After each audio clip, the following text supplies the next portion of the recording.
Okay, so this is something I've been wanting to do for a long time. I wrote a book on Ilonggo quite a while back, maybe 5 years ago, and I made a PDF version of it.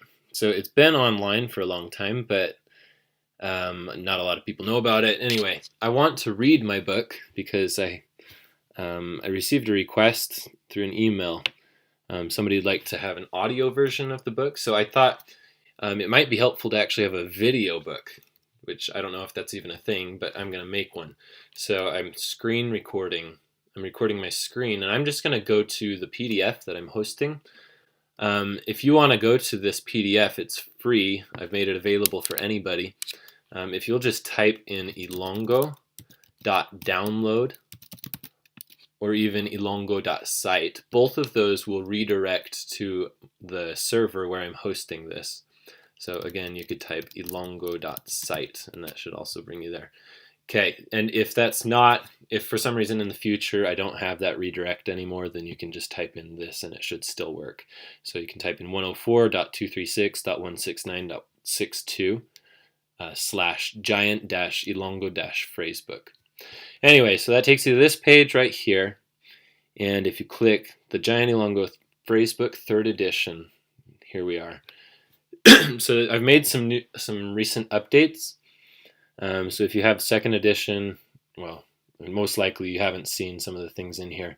But that's a good thing because it means I've actually been revising it more and more and more. I'm quite a perfectionist. That's why one of the reasons why it's taken me so long to do this.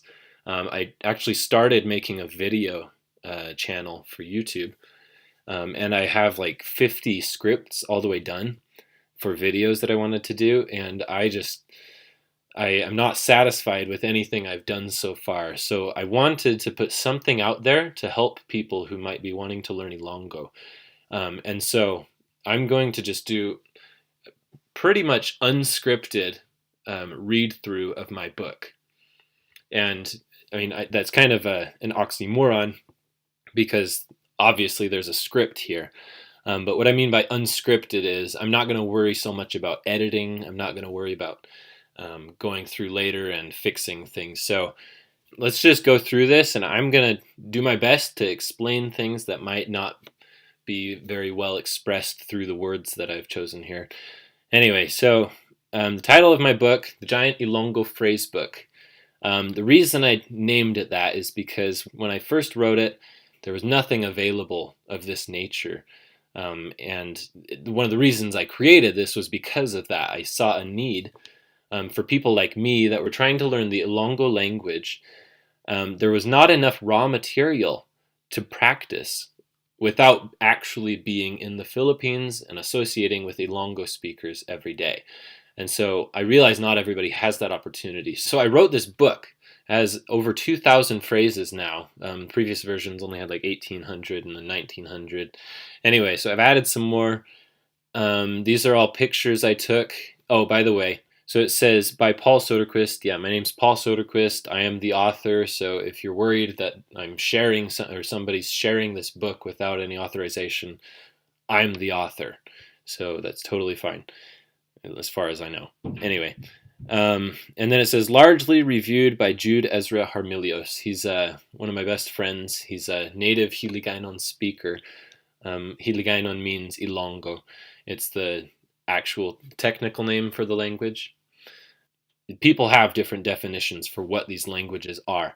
I'm going to try to teach you the version of Ilonggo I learned in my 2 years in the Philippines. Okay, and that might be different from what other people know as Ilonggo. Obviously, different areas speak a language differently.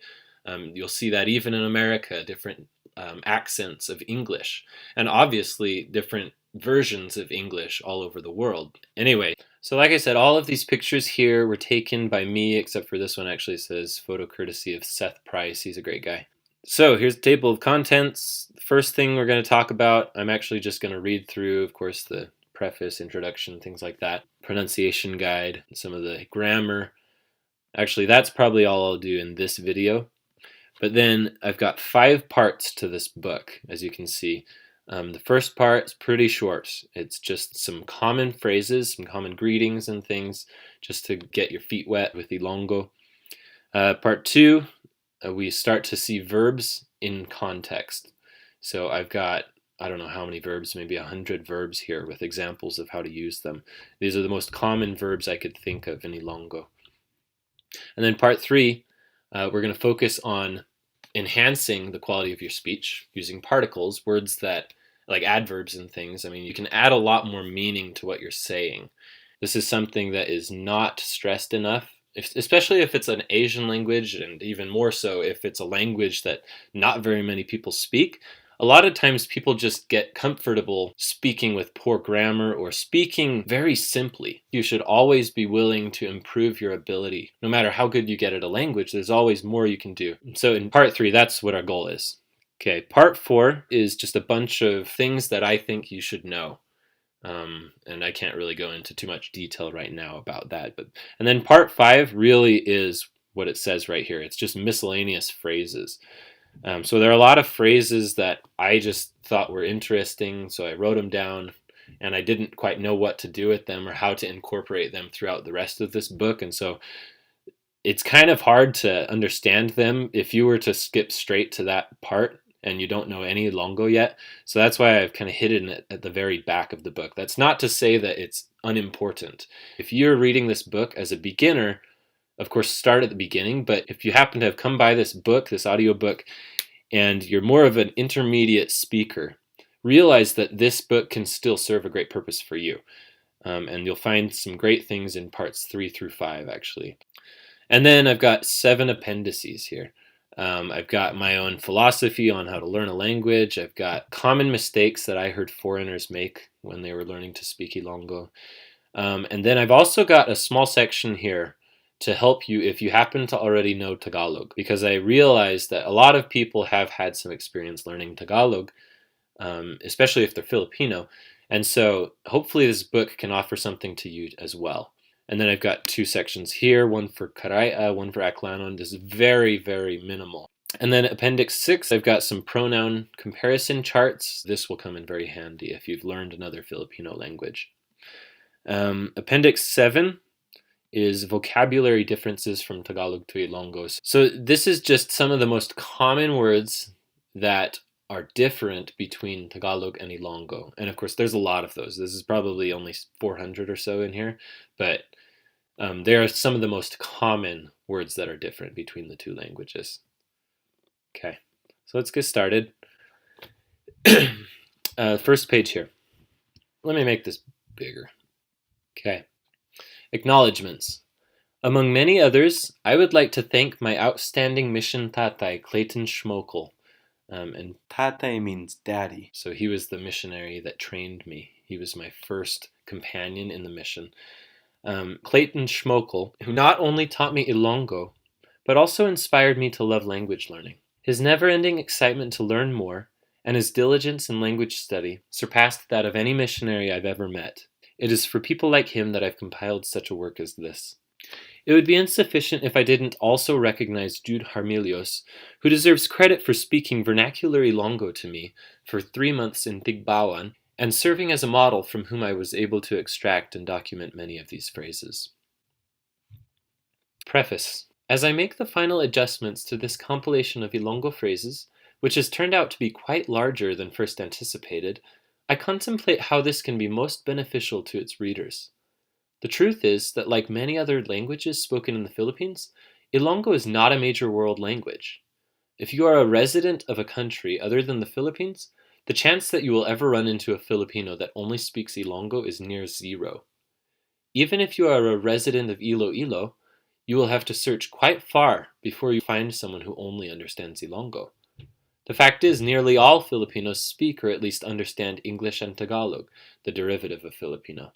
So if your interactions with Filipinos are all on a business level, you may not be too interested in anything this book has to offer. But one of the reasons I have personally put in several hundred hours to create this book is to give you the opportunity and simplify the process for you if you desire to learn the Hiligaynon language. More specifically, I invite you to do as the title implies and strive to become an Ilonggo, figuratively speaking. You'll be surprised at just how easy it is to speak Ilonggo. And whatever you're doing in the Philippines, the Ilonggos will take you more seriously and feel more comfortable communicating with you if they know you speak Ilonggo. Maybe you're a tourist, not planning on staying too long. If that's the case, you can at least take a glance at the common greetings I've listed on page 21. If those greetings and phrases were all you knew, you could convince most people that you're a fluent Ilonggo speaker, and you would certainly impress the rest. Maybe you're married to an Ilongga. If that's the case, I would suggest learning to speak her language, or at least understand it. Wouldn't you like to know what the natives are saying about you? Many of those reading this book are probably serving missions in the Western Visayas like I did. The initial intent of this book was to benefit you, the foreigners that live among the Ilonggos, or anyone that will be spending a large amount of time in the Western Visayan Islands. As you continue to learn and improve your language skills, particularly of the local dialects of each area in which you are assigned, you will overcome barriers and be able to help those you serve in ways that you are yet unaware of. Introduction. The main purpose of this work is to provide a missionary at any stage of experience with significant materials to study conversational Ilonggo, for the primary reason that such materials are frankly lacking. This is the material I wish I'd been given in my mission days. I got to a point somewhere in my 2 years where I had memorized so many words and studied grammar rules to such an extent that I wondered why I didn't completely understand the natives. Part of the reason was that I was first assigned in Kalinog, Iloilo, where the natives often spoke their own version of Karaya, of which I wasn't too familiar at the time. But I felt that a large part of it was because there was such a short supply of written examples of how words were commonly used in context. By seeing everything applied here in context, I hope to remove that problem for you. I trust you will be able to make many conclusions of your own, but I've also included various explanatory notes where it seemed appropriate. If you need a dictionary, you will find a rather large, free Visayan dictionary at this website. Let me open it up for you just to show it to you. So you can just click there. Anyway, it's giant. It's like 500 pages or something like that. 539 pages, and they're 8.5 by 11. It's huge. Of course, this is a great resource for somebody who's been studying Ilonggo for a long, long time. The problem with a resource like this is it's very difficult to know which words are useful and which words are more of an esoteric part of the language. So I would not use that as my primary resource for learning. But if you need that dictionary, it's right there. Okay. Anyway, Bisayan is the term natives of Panay and Negros collectively apply to their various dialects, including Hiligaynon, which we call Ilonggo, Aklanon, Karaya, and others. The aforementioned dictionary includes words and definitions in each of these dialects. For that reason, it would be difficult to use that as your primary resource for learning Ilonggo, so that's what I just told you. As implied by the word conversational, you may safely assume we will learn shortcuts and relevant informal ways to speak. We will learn substitutions at times rather than direct translations for the sake of being fully understood. There may also be many phrases included here that sound oddly worded, or maybe something you wouldn't even say in English, but they are common to Filipino culture. As many have said before, culture plays a huge part in language. What people tend to talk about, what they believe, and in effect, how they would respond to certain questions or situations. Just be flexible as you soak it all in amat lang. That's a phrase that means little by little. With a greater understanding of a culture and some of the common phrases associated with it, you'll be pleasantly surprised as you'll occasionally find yourself predicting somebody's response to a particular question, or understanding an entire phrase or meaning just by hearing one word.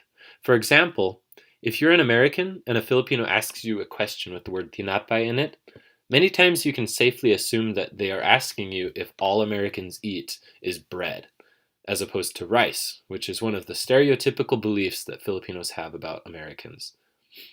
Or if you hear the word ilong, meaning nose, it would help you to know that most Filipinos think long noses are beautiful and that their short noses are ugly, so they're complimenting you for having such a beautiful nose. Or maybe they're playfully asking to trade noses with you. Again, that's just some people, but it's a stereotype. So, if you hear that word ilong, it might be somebody telling you they like your nose. The Apostle Paul spoke of the importance of feeding a baby milk before trying to feed it meat. That's in 1 Corinthians 3, verse 2. So that's what I will try to do here. Towards the beginning, I've included many common phrases and tried to keep to some basic grammar explanations, but we'll quickly move on to a more intermediate level of grammar, including exceptions to rules, all on a contextual basis, because that's the best way I can think of to help you learn what is relevant. I've tried to hide some of the more anecdotal and context-specific things towards the end. That's not to say they are useless. In fact, as your Ilonggo improves, you may discover that the miscellaneous notes and phrases I've left toward the end are your most effective study resource. This book was not designed to be used as a one-time read-through. It's designed to serve someone throughout an extensive period of learning, especially past the point where they feel they have no more resources to help them learn. Just about all of the phrases are taken from actual conversation and experience, so as to not teach you silly, useless phrases like English's infamous "see Jane run," or also phrases that might make you sound like a baby. The ball is big. I included these examples here because these are the typical first phrases that we learn in a language for some reason, but they're not realistic, they're not useful phrases. The ball is big. That's a declarative statement, of course, but nobody says that. We say, wow, that's a big ball, or we say, wow, so big. Wow, the ball, it's so big. I mean, so I'm going to try to teach you the way that people actually speak. Now, of course, we're going to go over the grammar, so if you wanted to, you could construct sentences like these, and I'll even illustrate some of the grammar concepts by constructing sentences that look like this, maybe here and there. It would do very little good for you if I provided you with sample sentences that included names of nouns and subjects. When we are truly engaged in conversation, we simplify things by replacing proper nouns with personal pronouns. For example, he, she, they, you, we, our, etc. And then we replace ordinary nouns with demonstrative pronouns. We say the word this, that, these, those. I mean, of course, you can learn how to say something very specifically, like you can say, Johnny gave me the ball. But instead of saying, Johnny gave me the ball, you can say, he gave it to me. Now, that's not to say that these mean the exact same thing, because they don't. But the reason I'm focusing on a phrase like this rather than a phrase like this is because this kind of a phrase will open up thousands of doors for you. I mean, you learn how to say pronouns and demonstrative pronouns with perfect grammar. You can use that with any verb, with any preposition. You can use it anywhere. You're going to say those kind of things all the time. Anyway, so though it would be impossible to address every type of phrase you may hear or wish to say, I hope that the many examples I've included, along with their respective notes, will at least instigate thought and further propel your study of the Hiligaynon language. Enjoy. And that's my email right there. Hello. Good. How are you? Awesome. That's okay.